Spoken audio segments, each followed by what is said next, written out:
Hello friends, आपका स्वागत है हमारे चैनल ग्लैंस इंग्लिश पर। फ्रेंड्स, मैं निशु। हम पढ़ रहे हैं आर ओ के PYQ previous year question paper, जिसमें हमारा सेक्शन चल रहा है एनवायरनमेंट का। एनवायरनमेंट में भी हमने प्री को कंप्लीट कर लिया है। ये हमारा मेंस का सेक्शन है जो 2021 से लेकर 2010 तक का पूरा कंप्लीट कराया जाएगा। आइए स्टार्ट करते हैं। अगर आपको इसकी PDF परचेज करनी है तो आप व्हाट्सअप नंबर दिया हुआ है डिस्क्रिप्शन बॉक्स में, उस पर आप मैसेज करके PDF को परचेज कर सकते हैं। आइए स्टार्ट करते हैं। कौन सा टाइगर रिजर्व या बाघ अभ्यारण्य MP में स्थित है?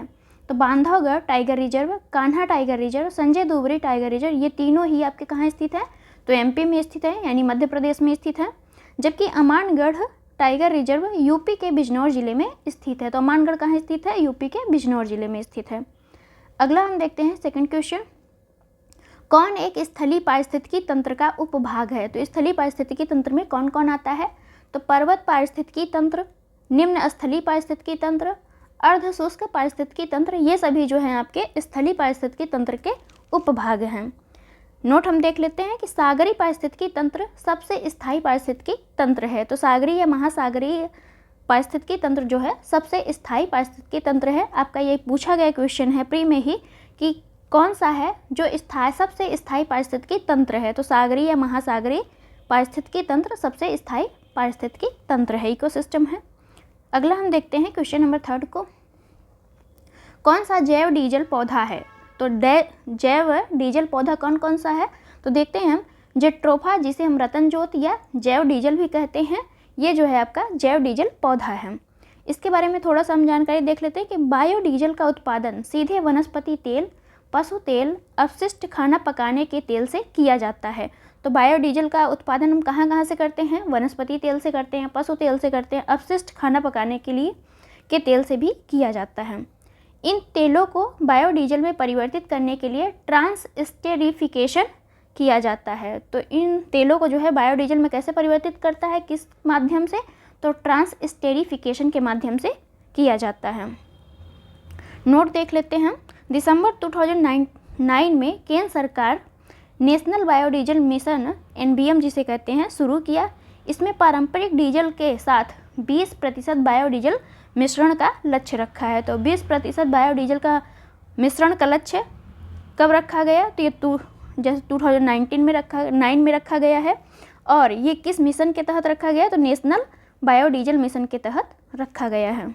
अगला हम देखेंगे क्वेश्चन नंबर 4 है हमारा कि पार्वती अर्गा रामसर स्थल के संदर्भ में कुछ बातें हैं, देखते हैं। तो पार्वती अर्गा के बारे में देखेंगे। UP के गोंडा जिले में स्थित है पार्वती अर्गा रामसर स्थल। यह एक पक्षी अभ्यारण्य है। पार्वती अर्गा किससे संबंधित है? तो पक्षी अभ्यारण्य है ये। 722 हेक्टेयर में विस्तृत है ये। फरवरी 2020 में रामसर साइट इसे घोषित किया गया था। वर्तमान में UP में कितने रामसर साइट हैं? तो टोटल जो है 10 रामसर साइट हैं।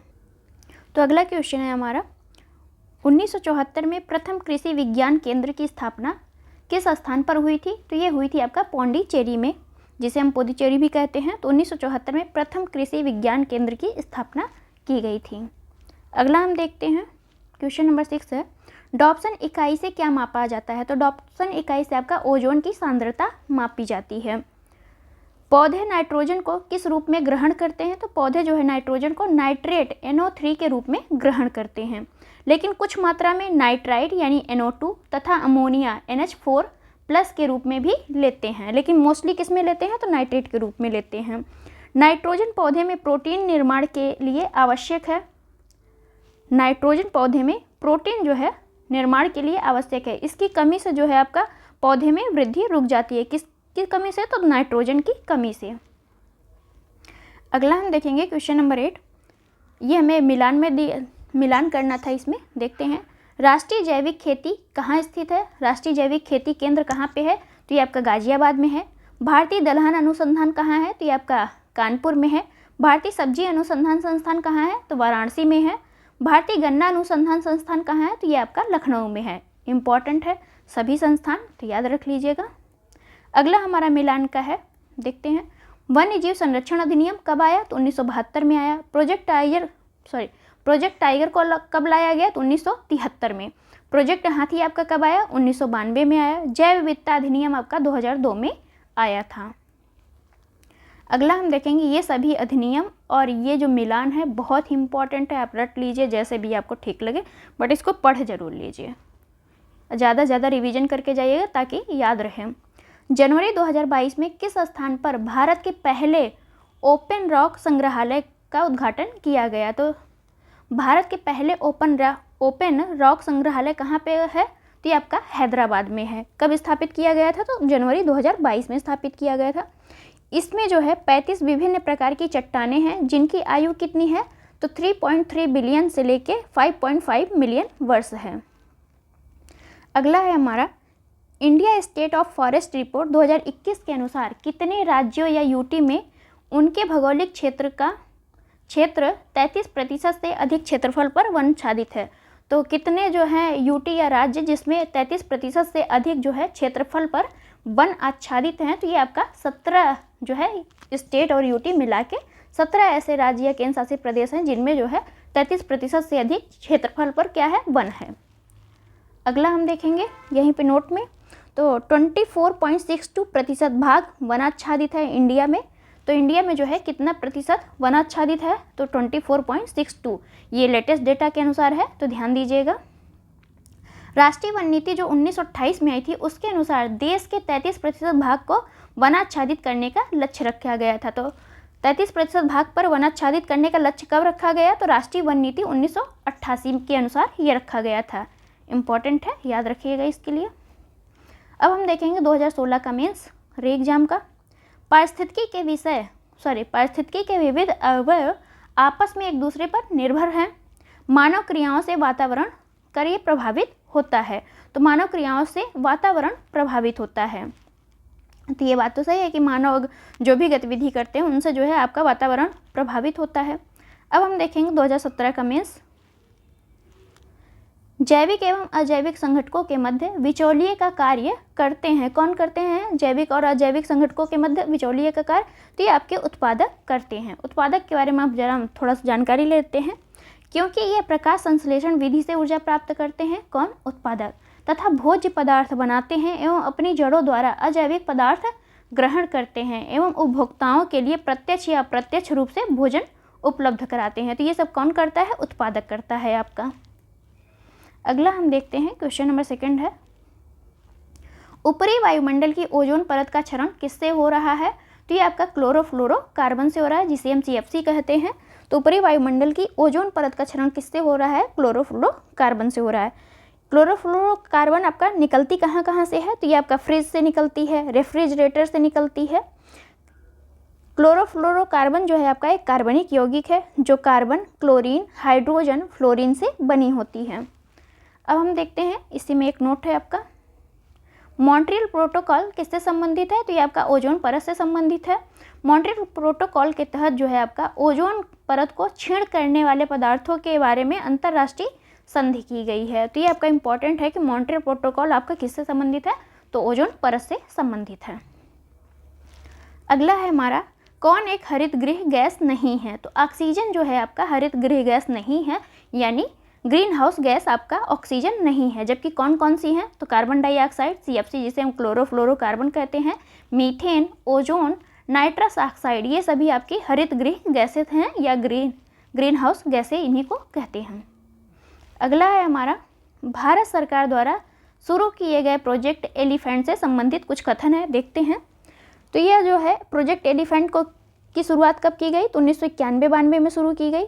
मानव और हाथी के बीच टकराव की समस्या ज़्यादा थी, इस वजह से आपका प्रोजेक्ट एलिफेंट लाया गया। केंद्र द्वारा ये प्रायोजित योजना थी। प्रोजेक्ट एलिफेंट कौन लाया था? तो ये आपका केंद्र सरकार लाई थी। केवल जंगली हाथियों के कल्याण पर, तो ये गलत है। जो डी ऑप्शन था आपका यहाँ पे ये गलत था कि केवल जंगली हाथियों के कल्याण के लिए लाया गया था प्रोजेक्ट एलिफेंट, तो ऐसा नहीं था। अब हम जरा देख लेते हैं प्रोजेक्ट एलिफेंट जो है, प्रोजेक्ट एलिफेंट 1992 में पर्यावरण एवं वन मंत्रालय द्वारा एशियाई जंगली हाथियों के संरक्षण से संबंधित था। तो अगला हम देखेंगे क्वेश्चन नंबर 6 है, भारत सरकार ने नॉर्वे सरकार के साथ मिलकर एक जैव विविधता नीति एवं कानून के केंद्र की स्थापना की है। यह कहाँ पे स्थापित किया गया है? तो यह जो है आपके चेन्नई तमिलनाडु में स्थापित किया गया है। नॉर्वे सरकार के साथ मिलकर जैव विविधता नीति एवं कानून लाया गया है।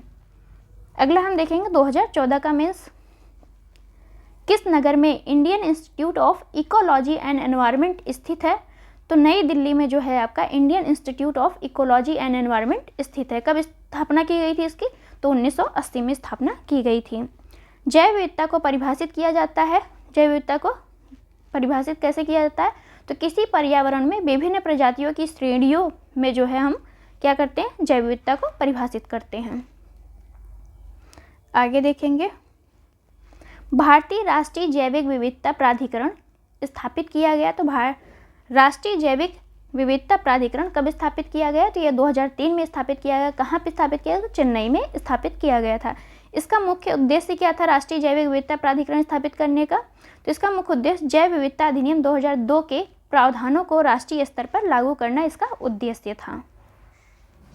अगला हम देखेंगे क्वेश्चन नंबर 4, कौन वायु प्रदूषक सर्वाधिक हानिकारक है? तो कार्बन मोनोऑक्साइड, जिसे हम क्या कहते हैं? CO कहते हैं, ये सबसे ज़्यादा हानिकारक होती है। इसे हम CO को हम क्या कहते हैं? कार्बन मोनोऑक्साइड को हम क्या कहते हैं? दम घोटू गैस कहते हैं।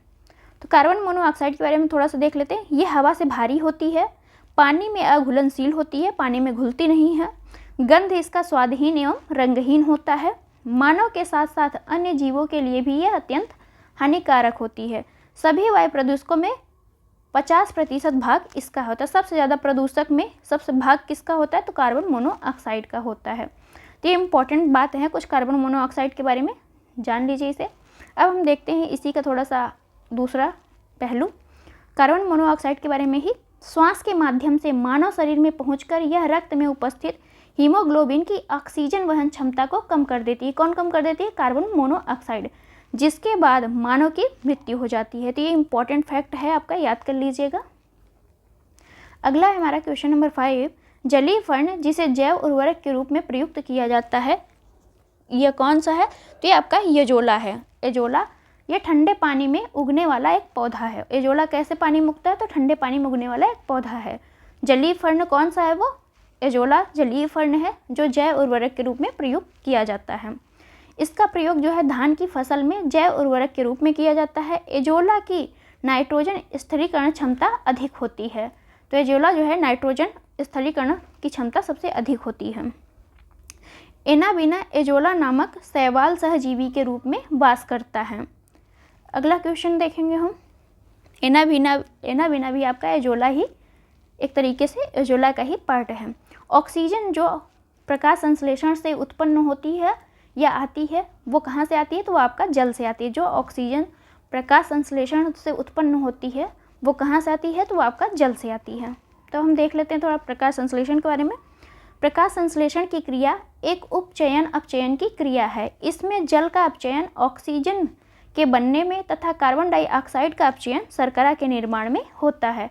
तो कार्बन डाइऑक्साइड का अपचयन किस में होता है? शर्करा के निर्माण में होता है, यानी ग्लूकोज या स्टार्च बनता है। और जल का अपचयन किस में होता है? तो वो ऑक्सीजन बनता है। बाई प्रोडक्ट के रूप में कौन बनता है? तो ये आपका ऑक्सीजन बनता है। क्वेश्चन नंबर 7 है, प्रकाश संश्लेषण में कौन सा प्रकाश सबसे अधिक प्रभावकारी होता है? तो लाल रंग का जो प्रकाश है वो सबसे अधिक प्रभावकारी होता है, जबकि सबसे कम किसका होता है? तो बैगनी रंग का सबसे कम होता है। प्रकाश संश्लेषण की क्रिया केवल दृश्य प्रकाश वर्णों, जिसे हम वेवग्योर कहते हैं, में संपन्न होती है। क्लोरोफिल या जिसे हम पर्णहरित कहते हैं, प्रकाश में बैगनी, नीला, लाल रंग को ग्रहण करता है। तो क्लोरोफिल हमारा किस किस प्रकाश को ग्रहण करता है? तो बैगनी, नीला और लाल रंग को ग्रहण करता है। तो इम्पॉर्टेंट फैक्ट है, याद रखिएगा।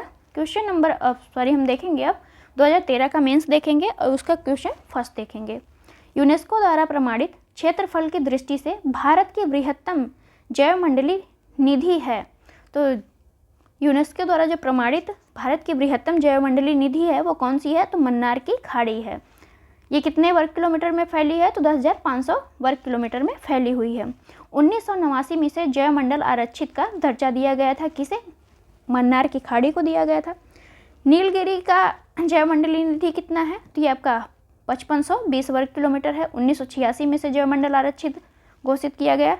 नंदा देवी जो है 5860 है। सुंदरवन का कितना है? तो 9630 है। तो याद रखिएगा, इंपॉर्टेंट है ये फैक्ट। अगला हम देखेंगे कौन सा नगर वृक्षारोपण में विशिष्टता रखता है? तो वालपराई नगर जो है तमिलनाडु का, ये वृक्षारोपण में जो है विशिष्टता रखता है। 2010 का मेंस का री एग्जाम हम देखते हैं अब। कौन सा वृक्ष पारिस्थितिकी मित्र है? कौन सा वृक्ष जो है आपका पारिस्थितिकी मित्र है? तो बबूल, नीम, पीपल, ये सभी जो है आपके पारिस्थितिकी मित्र हैं। जबकि यूकेलिप्टस पारिस्थितिकी का शत्रु कहा जाता है। तो यूकेलिप्टस को क्या कहा जाता है? पारिस्थितिकी का शत्रु कहा जाता है। क्यों कहा जाता है? क्योंकि ये एक दिन में 8 लीटर पानी सोख लेता है। एक दिन में 8 लीटर सोख रहा है तो सोचिए 30 दिन में कितना सोख रहा होगा। इसलिए पानी की भी कमी होती है जहाँ यूकेलिप्टस को बोया जाता है, लगाया जाता है। अगला हम देखेंगे, क्वेश्चन नंबर 2 है हमारा, ऑप्शन के अकॉर्डिंग देखते हैं। ओजोन जैविक जीवन के लिए परम आवश्यक है। ओजोन जो है जैविक जीवन के लिए परम आवश्यक है, क्योंकि अगर ओजोन नहीं होगी तो जो आपका अल्ट्रावायलेट विकिरण है वो पृथ्वी पे डायरेक्ट पहुंच आएगी। तो इससे क्या होगा, सभी जीव जंतुओं को बहुत ही प्रॉब्लम होगा या नुकसानदायक होगी सभी के लिए। इसलिए ओजोन जो है जैविक जीवन के लिए बहुत ही आवश्यक है। ओजोन परत पृथ्वी को उच्च ऊर्जा विकिरण से संरक्षित करती है। तो उच्च ऊर्जा विकिरण आपका अल्ट्रावायलेट विकिरण ही कहा जा रहा है यहाँ पे, वही जो है पृथ्वी को उससे सुरक्षित करती है। तो दोनों ही कथन आपके सही हैं। अगला हम देखते हैं, भारत का सबसे बड़ा चीता आवास है। सबसे बड़ा चीता आवास कहाँ है?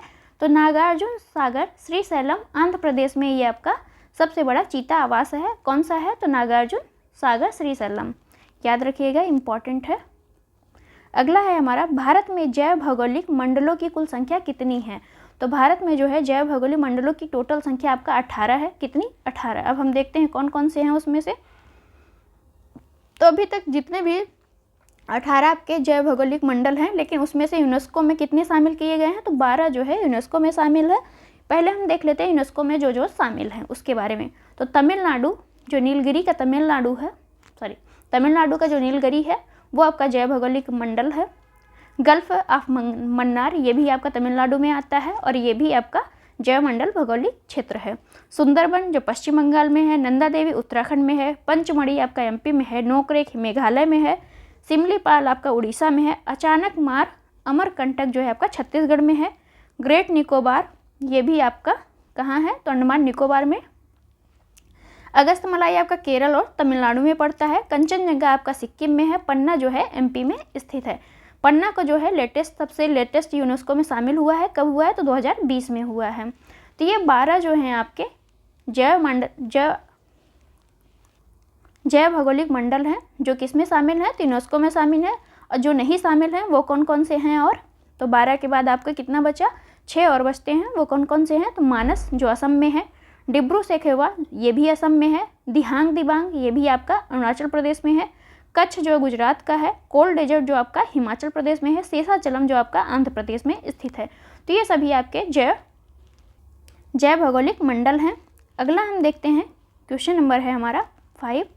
संसद द्वारा जैव विविधता अधिनियम कब पारित किया गया? तो दिसंबर 2002 में जो है संसद द्वारा जैव विविधता अधिनियम पारित किया गया था। अब हम देखेंगे 2010 का मेंस का एग्जाम। जैव विविधता हॉटस्पॉट कितने हैं? तो टोटल जो है भारत में 4 जैव विविधता हॉटस्पॉट हैं।